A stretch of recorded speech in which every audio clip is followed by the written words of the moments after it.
Hello everyone.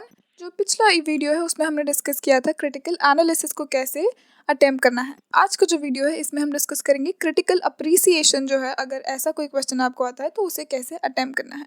Of course सुनने में दोनों ऑलमोस्ट सेम सेम लग रहे हैं but they are very different Indeed.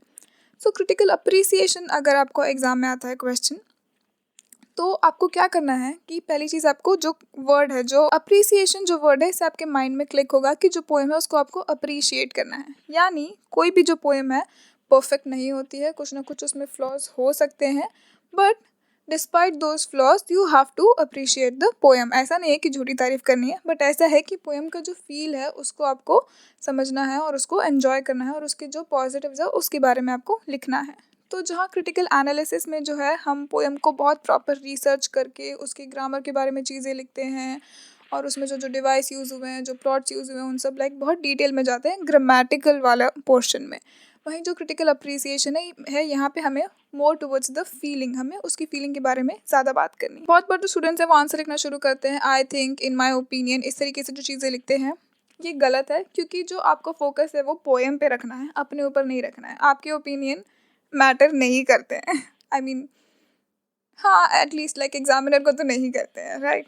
But आपको आपका आंसर लिखना है, तो आपको जो है सब्जेक्ट के ऊपर ध्यान रखना है। पोएम का जो छोटा सा इंट्रोडक्शन है वैसा कुछ आपको देना है। अपने ओपिनियन जो है अगर आप बताएंगे उन्हें या अपने ओपिनियंस पे आप फोकस करने लगेंगे इंस्टेड ऑफ द पोएम, तो आपका जो आंसर है उसको वो वीक करेगा। उसके अलावा जैसे कि हम पहले बात कर चुके हैं क्रिटिकल अप्रिसिएशन के, क्रिटिकल एनालिसिस में हम पहले बात कर चुके हैं कि जो भी आप चीज़ लिख रहे हैं उसके टेक्स्ट को दीजिए, उसके एग्जाम्पल्स दीजिए या कोट्स दीजिए, रेफरेंसेस दीजिए, जिससे कि प्रूव हो सके कि जो आप बोल रहे हैं वो चीज़ें आप वहाँ पे लाइक उनका प्रूफ है, वहाँ पे आप ऐसी हवा में बातें नहीं कर रहे हैं। और फिर इसके अलावा क्योंकि ये क्रिटिकल एनालिसिस नहीं है, ये क्रिटिकल अप्रिसिएशन है, तो बहुत ही ज़्यादा डीप में घुस के उसके मेटाफर्स और उसका मीटर और ये सब कर करके बोलते हैं ना, बाल की खाल उधेड़ना, ये सारे काम हमें यहाँ पे नहीं करना है, बल्कि जो पोएम की फीलिंग है उसके ऊपर ध्यान देना है। तो जिस ब्लॉग से मैं रेफ़र करके आपको ये आंसर बता रही हूँ उसकी लिंक मैंने डिस्क्रिप्शन में दी है, आप अच्छे से वहाँ से चेक कर सकते हैं। बट जैसे कि उन्होंने बोला है, यहाँ पे जो आंसर आप लिख रहे हैं क्रिटिकल अप्रिसिएशन वाला, इसमें आपको 80% जो है इंटरप्रिटेशन, यानी पोएम को लेके आपके जो क्लेम्स हैं, जो एक्सप्लेनेशन है उसकी, पोएम के जो आइडियाज़ है, जो फीलिंग्स है उसके बारे में बताना है। और सिर्फ जो 20% है वो टेक्निकल स्टफ यूज़ करना है। लाइक बस उतना कि आप बता सके कि आपको पता है कि ये पोएम लिखी कैसे गई है, इसके फंक्शन कैसे हो रहे हैं, बस उतना टेक्निकल स्टफ। बाकी सब कुछ जो है वो सब जो है सिर्फ पोएम को अप्रिशिएट करना, उसकी फीलिंग्स पे आपको जाना है। तो अगर आपको क्रिटिकल अप्रिसिएशन के लिए कोई स्टैंजा या कोई पोएम आ जाती है तो पोएम को ध्यान से रीड करिए, फिर उसके स्ट्रक्चर को देखिए, उसका जो राइम स्कीम है वो भी आप नोटिस कर पाएंगे। मे भी हो सकता है वो फ्री वर्स हो या जो भी है, तो उसको आप देखिए, हो सकता है वो हाफ राइम हो, जो भी कुछ है उसको अच्छे से देखिए। फिर उसमें क्या क्या यूज़ हो रहा है, मे बी उसमें एंजैबमेंट यूज़ हो रहा है कि जो है उन्होंने लाइन को बीच में ब्रेक कर दिया है, या फिर सिमिली या मेटाफर्स उन्होंने यूज़ किए हैं, जो भी कुछ है उन्होंने यूज़ किया है वो सारी चीज़ों को आप वहाँ बताइए। फिर किस तरीके की जो उसका स्ट्रक्चर है, पेंटामीटर है, जो भी कुछ है उसके बारे में बताइए। और फिर जो है आपके इंटरप्रिटेशन पे आइए कि आप उस पोएम को जो है किसने लिखा है, क्यों लिखा है, किस एज में लिखा गया था, कुछ में भी स्पेशल होगा उस पोएम को लेके, वो चीज़ें लिखिए। उसके बाद में जो है मे बी वो पोएट जो है किसी पोएम से इंस्पायर हुआ होगा, या हो सकता है वो पोएम कंप्लीट ही नहीं हुई हो, कुछ ना कुछ स्पेशल होगा उस पोएम के बारे में, उसके बारे में बताइए। फिर जो टाइटल है उसकी बात कीजिए कि जो टाइटल है मे बी इट्स ऑब्वियस, या फिर हो सकता है कि जो टाइटल है वो काफ़ी कंफ्यूजिंग सा हो, या उस टाइटल के पीछे कोई स्टोरी हो। अगर ऐसा कुछ है तो उसके बारे में बताइए। फिर जो पोएम है उसका कुछ मे बी उसका कुछ रिलीजन से या पॉलिटिक्स से या किसी और फैमिली पर्सनल इशू, किसी भी चीज़ से कोई जो कनेक्शन है, कुछ भी अगर ऐसा बैठता है तो उसके बारे में बताइए।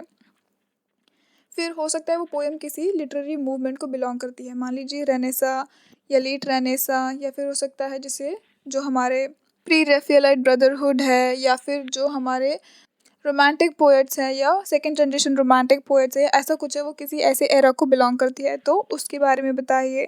हो सकता है वो पोएम जो है किसी कलेक्शन या सीरीज़ का पार्ट हो, या किसी बुक का पार्ट है, या कुछ है वैसा कुछ है तो उसके बारे में बताइए। उसका जॉनर, उसकी कैटेगरी, किस टाइप की वो पोएम है, उसकी स्टाइल, जैसे कि हो सकता है कि वो एपिक है या वो लिरिक पोएम है या वो कन्फेशनल पोइट्री है या नरेटिव पोइट्री है, किसी भी तरीके की जो चीज़ें हैं वो बताइए। ऑफ कोर्स जो पोएम का नरेटर है, स्पीकर है, उसके बारे में बताइए। तो पोएट की बात तो हम ऑलरेडी कर चुके हैं, पोएट की लाइफ के बारे में भी थोड़ा बहुत हमें बताना है, लेकिन अब हम यहाँ नरेटर की बात कर रहे हैं। बहुत बार जो है नरेटर पोएट वो सेम ही, जो पोएट ही है वो अपने आप को एज नरेटर रखता है, लेकिन उस केस में भी जैसे हम देखते हैं कि फिलिप लार्किन जो है ही puts himself as the narrator, लेकिन वो जो है पोएम में उतना इन्वॉल्व नहीं होते हैं। He is mostly a stand by, like वो बाहर खड़े होकर जो चीज़ें हो रही हैं उसे हमें डिस्क्राइब करते हैं, ऐसी जो चीज़ें हैं उनके बारे में बताते हैं।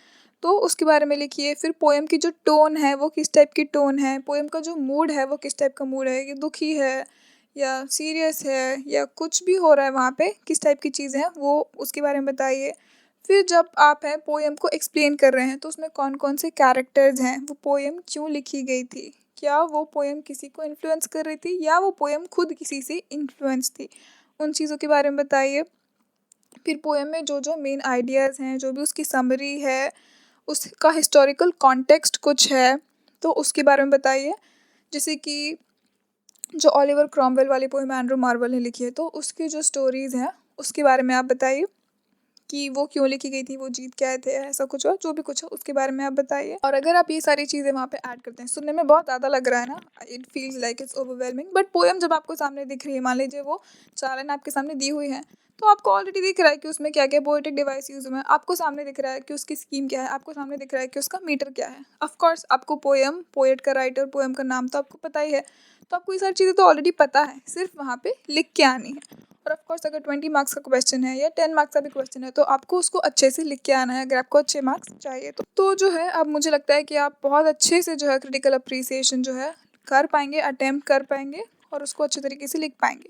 तो ये सारी चीज़ें जो मैंने डिस्कस की, ये सब चीज़ें आपको उसमें डालनी है थोड़ा थोड़ा करके, लेकिन अगेन जो मेन चीज़ है वो यही है कि आपको आराम से इसको अटेम्प्ट करना है। सारे आइडियाज़ को पहले रफ में जॉट डाउन कर लीजिए और फिर जो है मेन जो है इंट्रोडक्शन, फिर आपकी मेन बॉडी और लास्ट में कंक्लूजन, ये चीज़ें आपको वहाँ पे लिखनी है।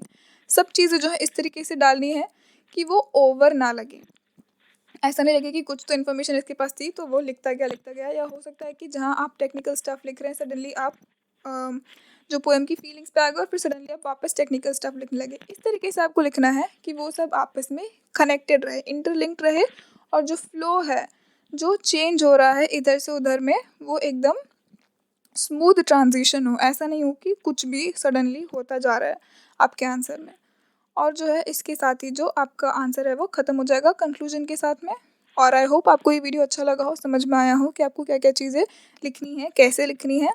अगर आपने ये वीडियो एंजॉय किया तो प्लीज़ मुझे कमेंट सेक्शन में ज़रूर बताइए कि आपको ये वीडियो कैसा लगा, अच्छा लगा, आप चाहते हैं मैं कुछ और ऐड करूँ, कुछ चेंजेस करूँ, और कुछ आप चाहते हैं कि मैं डिस्कस करूँ, अटेम्प्ट करूँ, तो मुझे उसके बारे में भी बताइए।